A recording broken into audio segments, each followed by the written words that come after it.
നോമ്പുകാലത്ത് പ്രാർത്ഥിച്ചൊരുങ്ങി മലയാറ്റൂർ മല കയറുന്നതൊരു പ്രത്യേക അനുഭവം തന്നെയാണല്ലേ.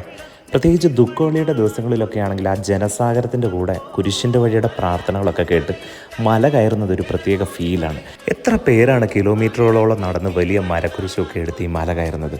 അനേകർ കണ്ണുനീരോടെ കുരിശിൻ്റെ വഴികളിലൂടെ സഞ്ചരിക്കുന്നത് കാണാറുണ്ട്. നോമ്പുകാലം അതിൻ്റെ ഒരു പൂർണ്ണതയിലെത്താനായിട്ട് മലയാറ്റൂർ മല കൂടി കയറിയേ പറ്റൂ, ശരിയല്ലേ?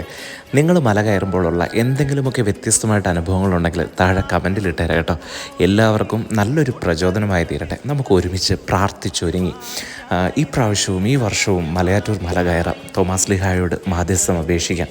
വിശുദ്ധൻ്റെ മാധ്യസ്ഥത്തിന് വിട്ടുകൊടുത്തിരിക്കുന്ന ഒരു നിയോഗവും ഇന്നുവരെ സാധിക്കാതിരുന്നിട്ടില്ല എന്ന് നമുക്കെല്ലാവർക്കും അറിയാം. അതുകൊണ്ട് തന്നെ ഒരുമിച്ച് മല കയറാം. എല്ലാവർക്കും നല്ല ഒരു നോമ്പുകാലം ആശംസിക്കുന്നു.